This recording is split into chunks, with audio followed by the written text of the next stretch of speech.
as I said, the next thing you're going to start to think about is, what do these people have in common? Is it age? Is it a geographic region?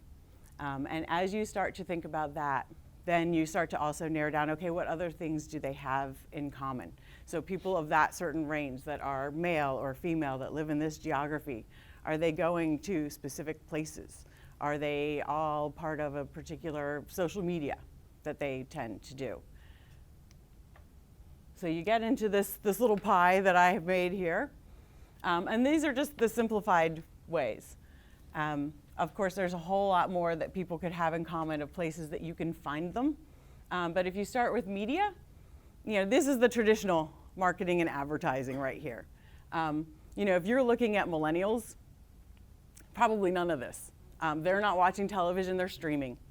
They're not listening to the radio, they're streaming that too. I only know this because I have 2 of them, but too old to identify. Newspapers, even people my age aren't really reading the newspapers anymore. So if you're looking maybe at the baby boomers, maybe the newspapers, the magazines, definitely people are still reading magazines, but again, probably not the millennials, probably, women, maybe some men my age and older. We're still flipping through every page of the magazines. When you look at social media, that one's pretty segmented. You have to look at that. You have to study it a little bit and try to figure out the trends there, because I can tell you right now, my 2 millennials, they're not paying any attention to Facebook or LinkedIn. They're on Instagram, they're on Twitter. Some of them aren't doing any of it anymore, or they're using new apps that us old people don't know about yet. Places, where are they going?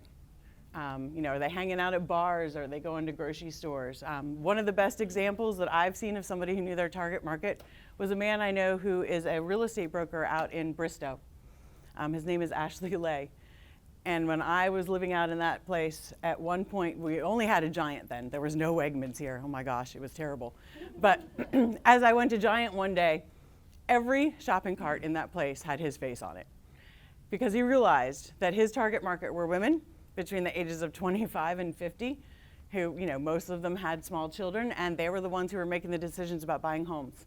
And he stuck his face on every shopping cart in there. That was a creative thing. I don't know that anybody had ever done it before. He might have just made it up. But if you can do things like that, you stand out. I'll always remember that. That had to be at least 15 years ago, and I'll still remember. Every time I see a shopping cart now, I'm looking to see whose face is on it.